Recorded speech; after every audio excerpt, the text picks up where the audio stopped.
démystifier la conscience. Voilà le titre de la capsule audio que je fais maintenant, étant donné que c'est la première capsule que je fais lors de l'année 2022. Au moment où je l'enregistre, on est au mois de janvier. Eh bien, je tiens à vous souhaiter une belle année 2022. Donc, avec le bonheur, avec la paix de l'esprit et surtout la santé. Donc, en cette période où est fait l'enregistrement, où ça fait environ 2 ans que nous sommes en pandémie, selon ce que disent les médias. Donc, les médias de masse, eux autres, ils disent qu'on est dans un état de crise là, incroyable là, au niveau sanitaire, selon leurs propos. Ben, c'est sûr que dans une pareille période, ben, ça peut être utile d'avoir la santé. En ce qui me concerne, ce que je constate, c'est qu'il y a une peur là, épidémique qui est véhiculée dans les médias présentement. Et c'est pour me prémunir de ça que je vise, et je me le souhaite même à moi-même, la santé autant physique que psychique pour cette nouvelle année. En regardant qu'est-ce qui se passe dans les pays occidentaux, là, que ce soit la France, la Suisse, au Canada. Donc, on est dans une situation sans précédent en matière de gestion de crise sanitaire.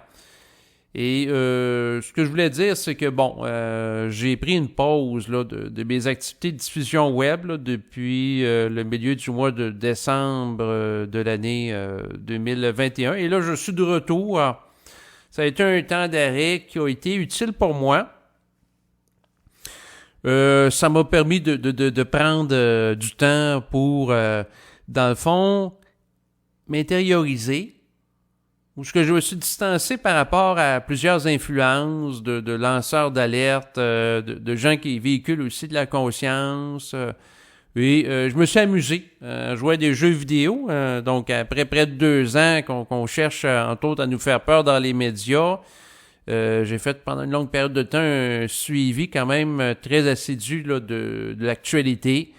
Et puis là, j'ai pris quelques jours pour me distancer un peu de tout ça et prendre du temps pour me reposer aussi.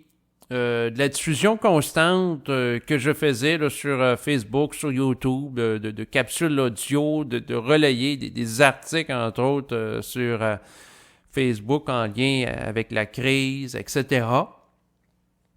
Donc, c'est sûr que j'avais besoin de prendre du temps pour moi parce que j'étais beaucoup là-dedans.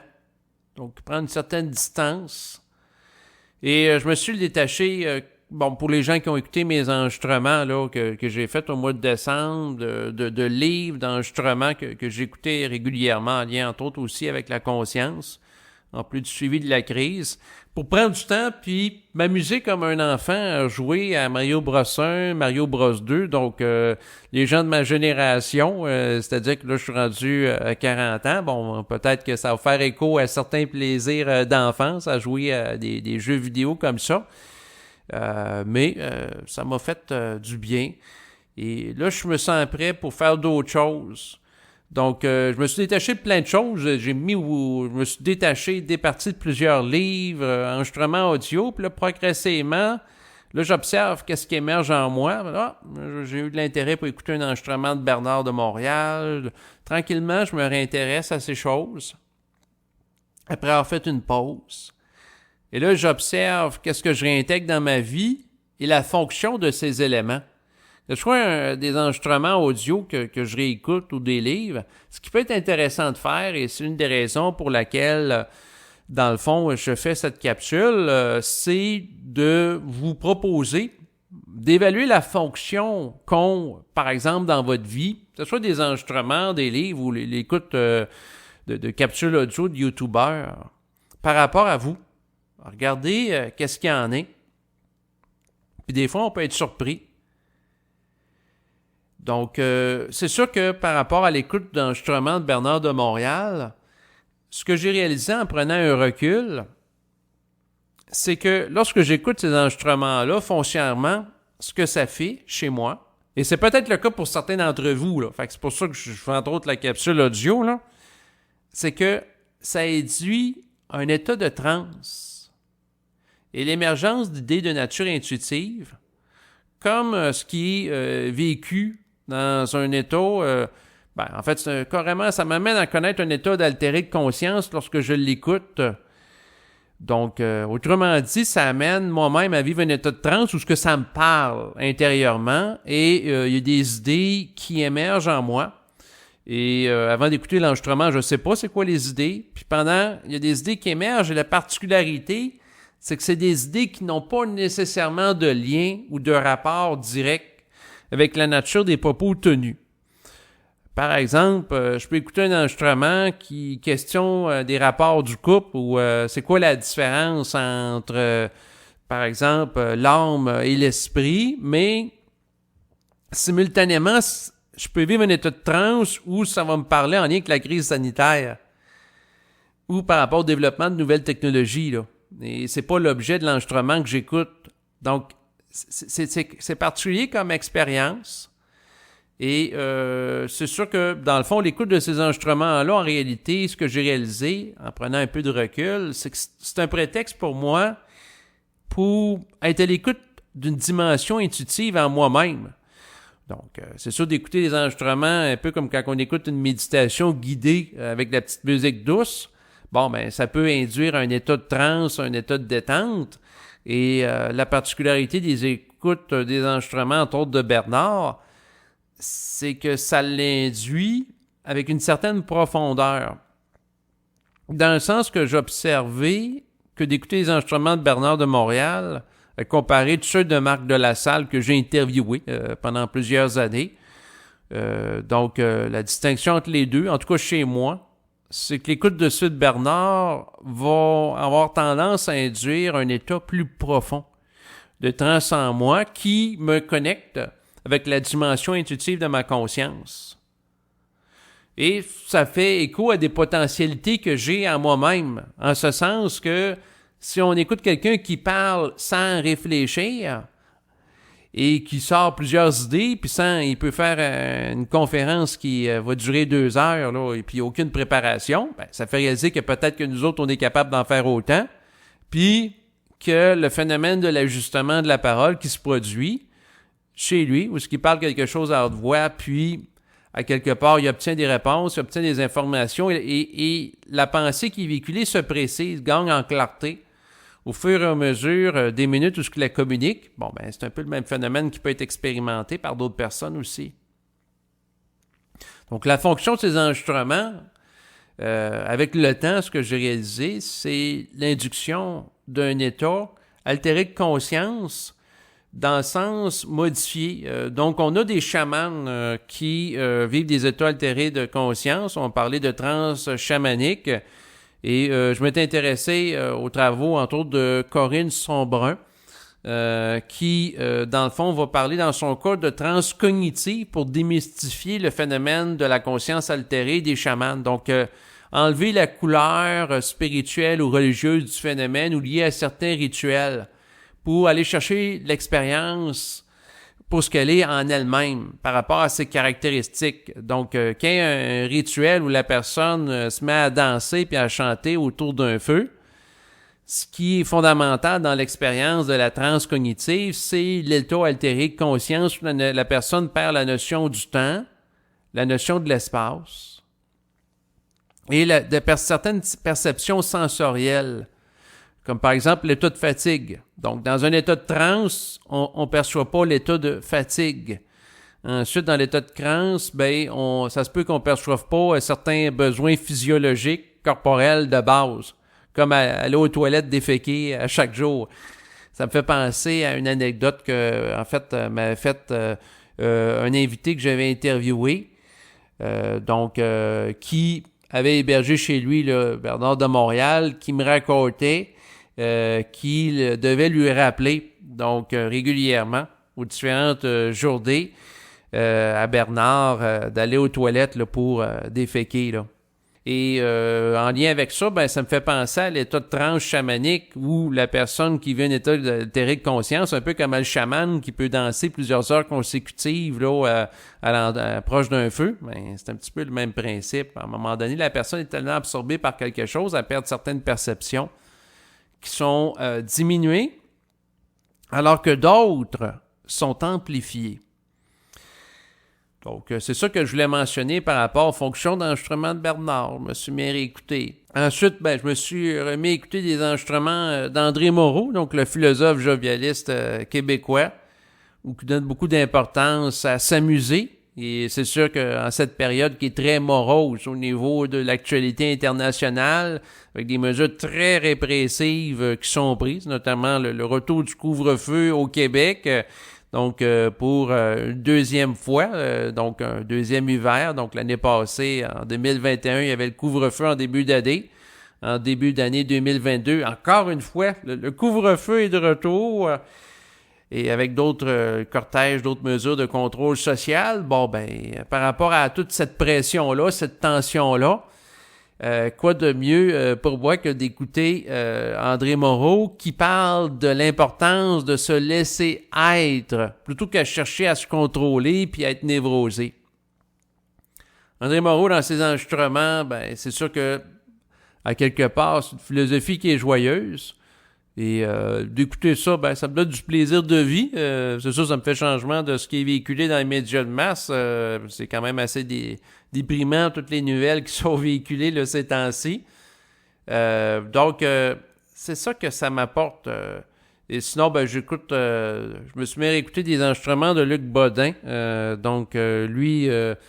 c'est quelqu'un dans le domaine de la haute spiritualité. Vous avez plusieurs vidéos de lui là, sur YouTube. C'est un ancien médecin qui, dans le fond, va parler de pratiques à caractère thérapeutique là, dans le cadre de ses vidéos.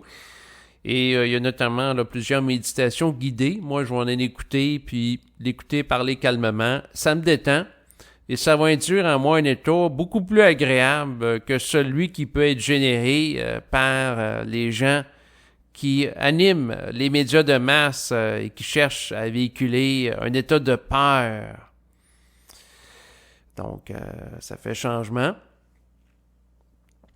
Mais par rapport au thème de l'enregistrement d'aujourd'hui, donc de démystifier la conscience, en fait, ce que je peux dire, c'est que en prenant du temps pour prendre un recul par rapport à la conscience, ce que j'ai observé, en réalité, c'est que les idées émergent dans le mental et l'intellect en prend conscience par la suite.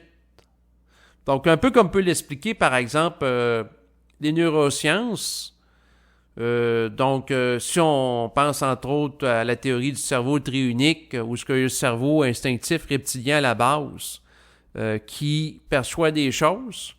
Donc, c'est le cerveau qui génère la dimension de la survie de l'individu, son instinct de conservation, voire de procréation aussi. Mais le cerveau qui est le plus actif au sein de la personne, qui va générer des réactions spontanées, c'est le cerveau reptilien. Ensuite, il y a le cerveau limbique qui gère les émotions, le néocortex par rapport à la dimension intellectuelle, la métacognition, donc être conscient de faire une activité intellectuelle. Donc, mais ce qu'il faut comprendre, c'est que la dimension conscience réflexive prend toujours conscience après coup de la pensée, qui peut, dans le fond, être en relation avec le traitement de l'information fait par le cerveau limbique, qui est plus rapide que le néocortex, ou le cerveau reptilien qui l'est encore plus. Et la conscience intellectuelle est toujours en retard par rapport à ça, ce qui crée des effets de surprise.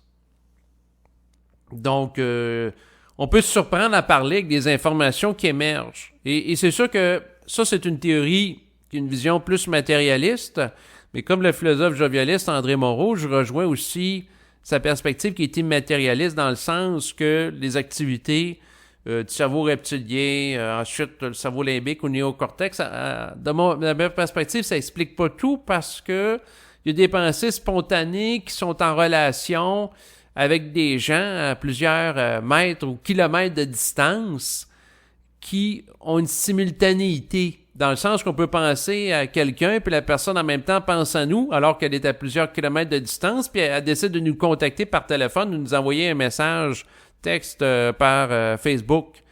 Donc, ce type de phénomène-là ne peut pas être expliqué par une vision purement matérialiste de la pensée comme étant un élément qui est logé dans un cerveau physique.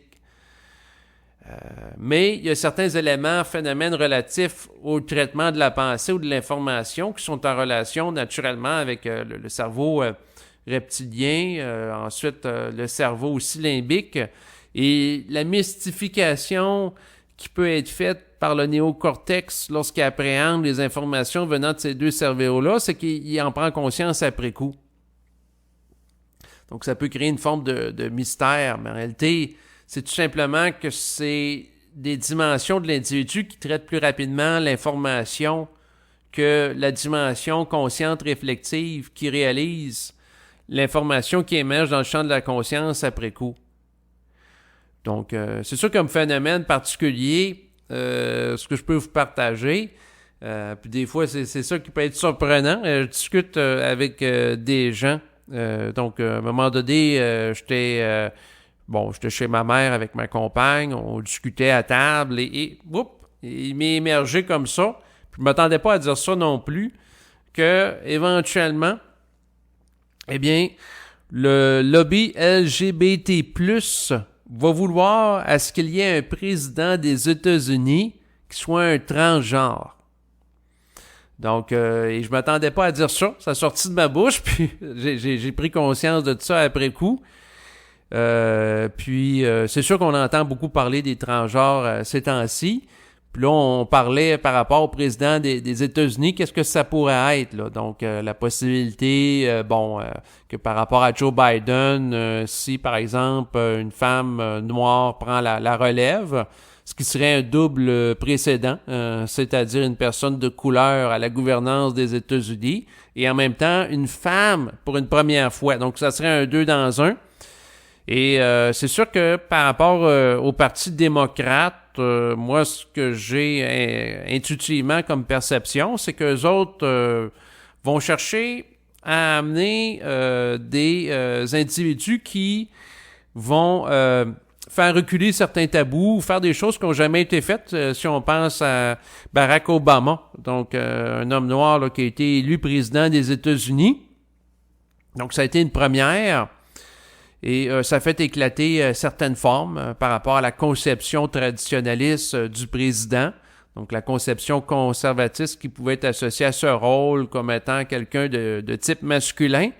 Mais il est possible que dans les prochaines années, le lobby des lesbiennes, gays, transgenres et plus, LGBT+, et les non-binaires vont chercher à faire pression sur la Maison-Blanche et entre autres par rapport au Parti démocrate qui est plus progressiste pour amener quelqu'un à la présidence des États-Unis qui soit issu de cette communauté. Et c'est sûr qu'à l'époque où les gens cherchent à avoir l'attention médiatique, ben ce qu'il faut, c'est de créer un choc dans la psychologie populaire, dans le sens de chambarder les façons et les représentations sociales convenues depuis des décennies par rapport au rôle du président des États-Unis. Donc, il y a quelques décennies à peine, il y a à peine un siècle, c'était pas envisageable qu'il y ait un président noir aux États-Unis comme Barack Obama.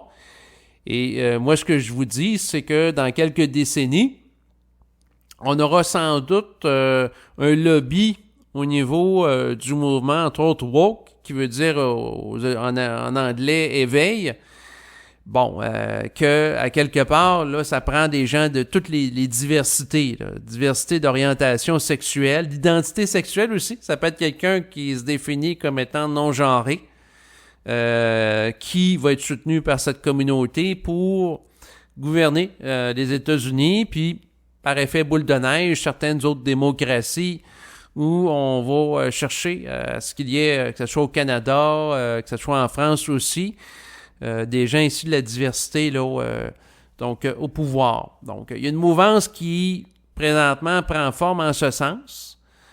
Donc, des fois, c'est ça. C'est qu'on peut avoir des idées. Tout ça, je ferme ma parenthèse, là, parce que je ne veux pas trop m'éparpiller là, dans mon propos. Tout ça pour dire que notre conscience peut nous surprendre en disant des choses à haute voix qu'on n'a pas réfléchi au préalable. C'est sûr que quelqu'un peut me dire, tu étais en période d'incubation de cette idée-là parce que tu t'intéressais au mouvement woke puis au mouvement LGBT dans les jours qui ont précédé. C'est possible, mais le lien entre ce mouvement-là et la présidence des États-Unis, je ne l'avais pas fait. Puis là, en le parlant à voix haute, là, j'ai vu cette possibilité-là, à vouloir faire reculer les limites, donc aller tout le temps plus loin par rapport à des gens de la diversité, c'est sûr qu'à un moment donné, on va sans doute arriver à ce point-là. C'est juste une question de temps. On verra bien qu'est-ce qui arrivera. On aura peut-être un jour un premier président des États-Unis qui va être cyborg, donc quelqu'un qui a un corps biologique avec des composantes électroniques.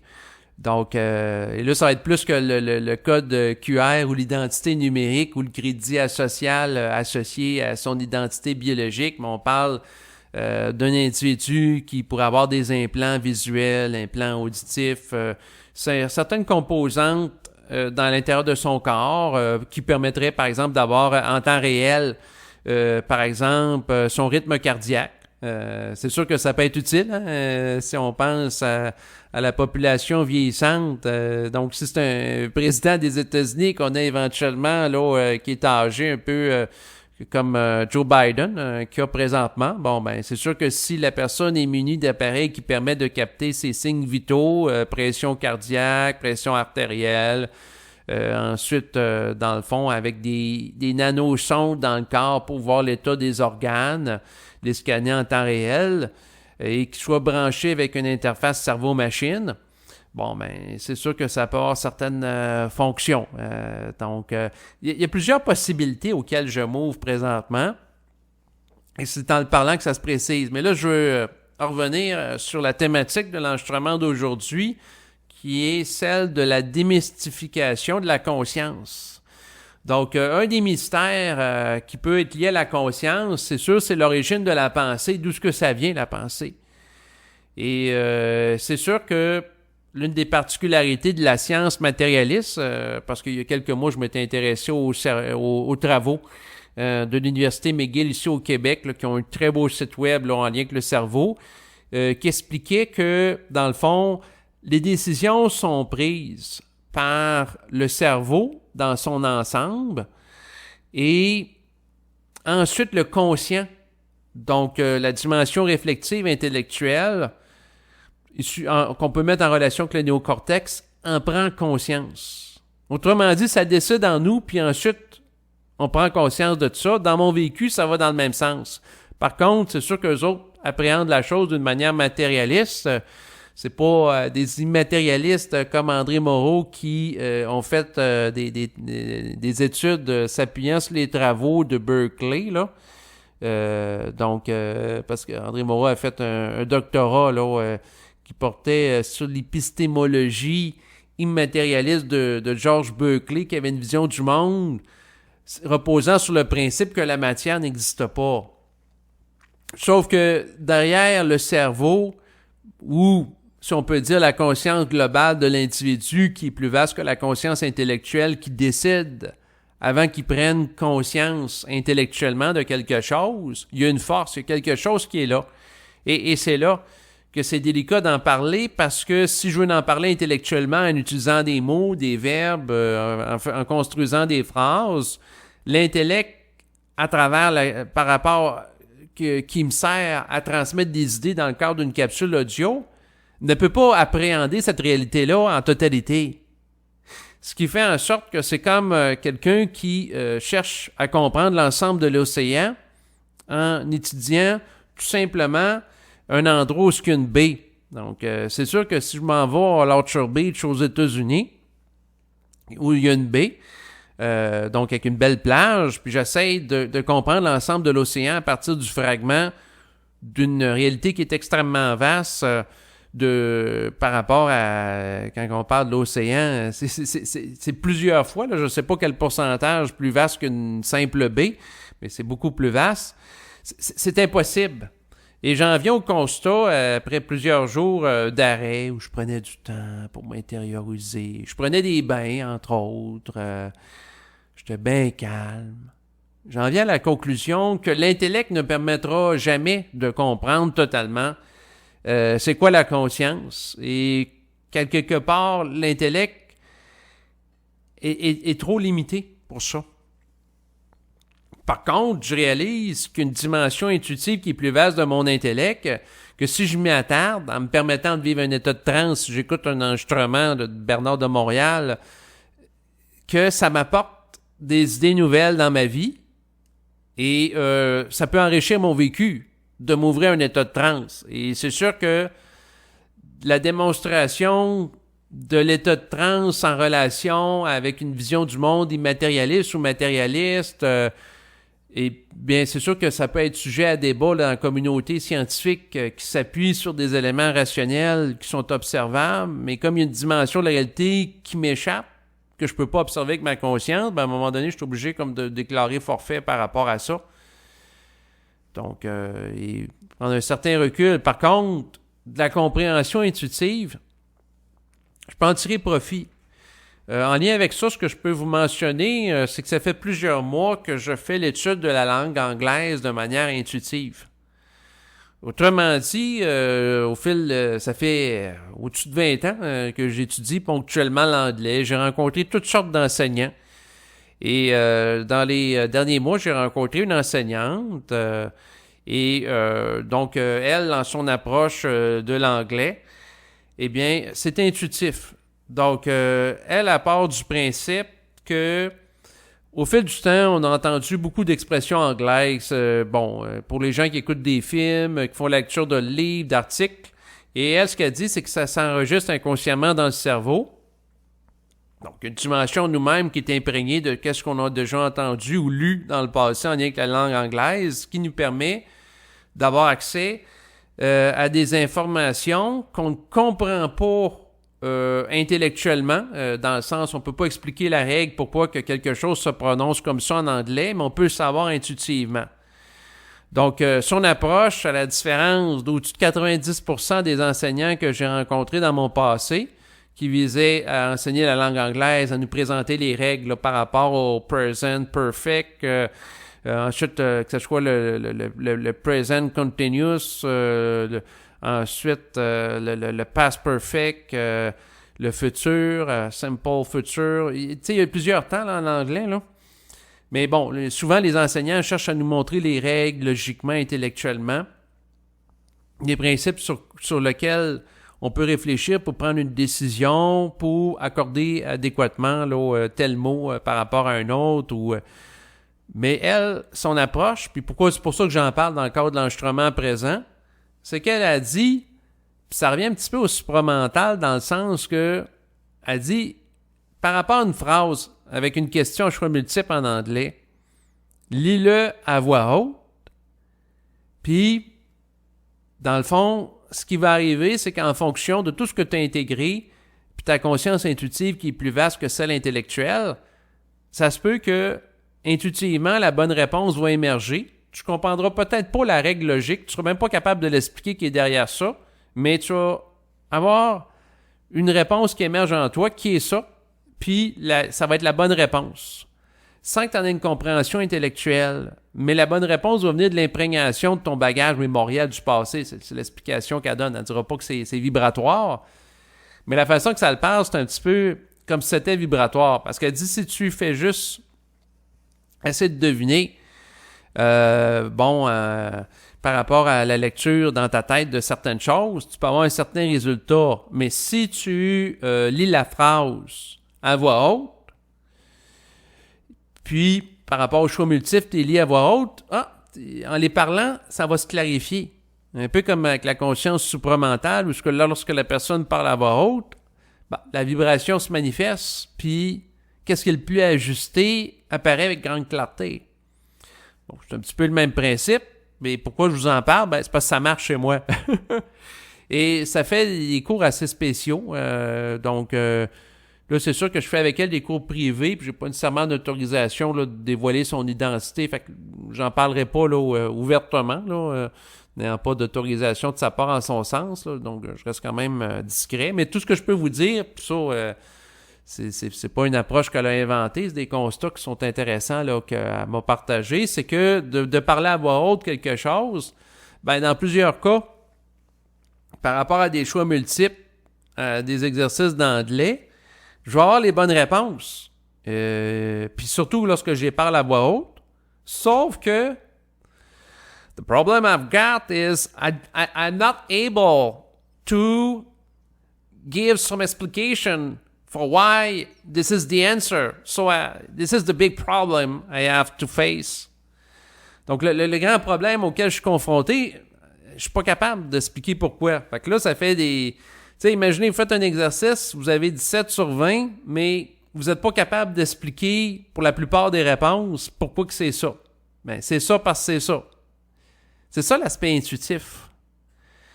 Et ce qui est intéressant, c'est que ça, dans mon cas, en tout cas, au niveau de l'apprentissage de l'anglais, ça donne un résultat. Ben, j'essaie plusieurs apprentissages.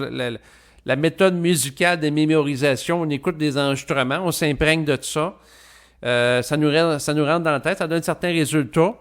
Un peu comme les paroles d'une chanson. D'ailleurs, j'ai chanté en anglais dans le passé pour m'imprégner de la langue anglaise. Et pourquoi j'étudie l'anglais? Un peu comme j'avais déjà entendu un conférencier dire que la langue anglaise, c'est un petit peu comme une clé passe-partout. Ça ouvre plusieurs portes. Alors que une langue comme le français, il y a certains pays dans le monde qui le parlent, mais la langue anglaise, c'est plus parlé dans différents pays. La personne va aller à Cuba, ils vont parler en espagnol essentiellement et en anglais. Il y a quelques endroits qui vont parler en français, mais c'est pas aussi répandu. Ensuite, la personne va au Japon, un peu partout, c'est en anglais. Fait qu'un peu comme une clé passe-partout, l'anglais a cette utilité-là. Et c'est sûr que j'étudie l'anglais. Ça permet d'écouter aussi beaucoup de vidéos sur Netflix auxquelles je suis abonné, là. Donc, sur cette plateforme, qui sont exclusivement en anglais. Des fois, ils sont sous-titrés en français, mais les films ou les téléséries sont pas toujours traduites en français parlé. Donc, ça fait partie des lacunes. C'est sûr que je les écoute en anglais pour me familiariser toujours de plus en plus avec cette langue ou conserver mes acquis. Donc, c'est ça que je voulais mentionner par rapport à l'apprentissage intuitif de l'anglais, qui donne certains résultats chez moi, fait que c'est pour ça que je vous en parle. Et c'est sûr que la particularité aussi de la conscience intuitive, en prenant un recul par rapport à elle, c'est que dans l'état de transe, ou ce que je suis en état de disponibilité par rapport à mon intériorité, il peut y avoir plusieurs idées qui émergent chez moi que je ne pouvais pas prévoir avant et qui sont là. Puis une fois que je sors de cet état-là, les perceptions disparaissent. C'est ça qui est particulier. C'est comme si Bernard de Montréal parlait de couper le canal, mais c'est comme on se distancie de ces perceptions-là. Puis, en tout cas, dans mon vécu, il y a comme une disparition. Puis quand j'entre là-dedans, puis je peux vivre quelque chose avec quelqu'un où on va avoir des mêmes idées simultanément. Fait que là, c'est sûr que les gens vont dire, c'est parce que tu es très synchronisé sur la personne. Il y en a d'autres qui vont dire, c'est parce que vous recevez la même pensée qui vient du même esprit. Bon, il y a plusieurs façons de l'interpréter. Mais le phénomène particulier, c'est que quand on parle dans un état de transe, puis on est avec une autre personne en transe, ça peut être possible de commencer une phrase, puis l'autre personne la complète. Donc, ou la perception de la même idée en même temps. La personne, telle idée. Puis là, avant que la personne dise, des fois, je pense entre autres à certaines personnes de mon environnement, je dis, tu vas me dire telle affaire. C'est comme si la même idée qui a émergé, un peu comme une ampoule qui s'allume dans le mental, j'ai le même élément qui apparaît en même temps. Donc, c'est spécial. Recevoir la même pensée qu'une autre personne ou la percevoir en même temps, c'est un phénomène particulier. Dans mon vécu, parce que j'ai fait pendant plusieurs années là, des enregistrements avec Marc Delassalle. Marc, dans le fond, quand je faisais des enregistrements avec lui, c'est sûr que des fois je l'interviewais, j'avais des mots-clés pour lui poser des questions. Puis des fois, il me posait des questions. Puis, ça m'amenait à parler des choses que j'avais pas prévues, puis je découvrais en même temps que lui. Donc, puis on se relançait. Et ce que je veux dire par rapport à cette conscience-là, c'est que, dans le fond, depuis plusieurs années, je cherche à la démystifier. Je me suis intéressé à la psychologie conventionnelle, je me suis intéressé aussi aux neurosciences, je me suis intéressé à des voies un peu plus occultes ou spirituelles, dont notamment le chamanisme, différentes philosophies, différentes religions, etc. Puis en bout de piste, je suis rendu à 40 ans, puis j'ai pris un temps d'arrêt pour plusieurs jours pour aller plus à fond. J'en suis à un point où je réalise que ça existe, mais que intellectuellement, un peu comme je le disais tantôt, j'arrive pas à une explication qui me satisfait totalement. Et à quelque part, c'est sûr, ça me contrarie, parce que moi, j'aime étudier des phénomènes puis de les cerner. Donc, que ce soit un phénomène météorologique ou autre. Mais tout ça pour vous dire que, à quelque part, même si je suis pas capable d'appréhender pleinement le phénomène avec l'intellect, ou être capable de verbaliser d'une manière totale dessus, ce que je peux dire, c'est que le phénomène existe et que, à quelque part, à travers l'état de transe, la dimension intuitive, en se connectant à cette réalité-là, ça permet l'émergence de pensées divergentes qui peuvent, dans le fond, bonifier notre vie de pensées nouvelles ou qui peuvent nous apparaître comme étant nouvelles, dans le sens que c'est la première fois qu'on les intercepte. Et c'est ce qui peut, dans le fond, enrichir, par exemple, quelqu'un qui fait un remue-ménage. D'ailleurs, l'approche du remue-ménage, je ne sais pas si des gens s'étaient arrêtés à ça, mais ça fait penser un petit peu à l'approche implicitement qui est véhiculée à travers l'instruction de Bernard de Montréal, qui consiste à parler, à voix haute spontanément toutes les idées qui émergent, sans réfléchir. Donc, l'idée vient avant la perception intellectuelle et l'interprétation, la trafication. Donc, le remue-ménage, à la base, c'est ça. Puis, est-ce que ça donne des résultats, parler spontanément sans réfléchir? Ben oui. Je suis obligé de vous dire que c'est le cas. Et c'est ça qui est intéressant. Donc, c'est sur ces considérations que je vais vous laisser aujourd'hui. Le but, c'était de vous partager un petit peu le cheminement de conscience que je vis depuis quelques jours dans une optique de démystification, mais la démystification ne se fait pas avec l'intellect, avec les mots. C'est le constat que j'en viens. Dans mon cas, si vous évaluez que vous êtes capable de démystifier la conscience à travers l'intellect et les mots, c'est correct aussi. Chacun a composé avec la réalité, mais l'important, c'est de composer avec la réalité par rapport à soi. Et c'est ça que, à mon avis, apporte plus de satisfaction. Donc, écoutez, merci de votre écoute. Encore une fois, je vous souhaite une belle année en dépit de tout ce qui peut être véhiculé dans les médias de masse par les politiciens, les journalistes, tout ce monde-là. Bye.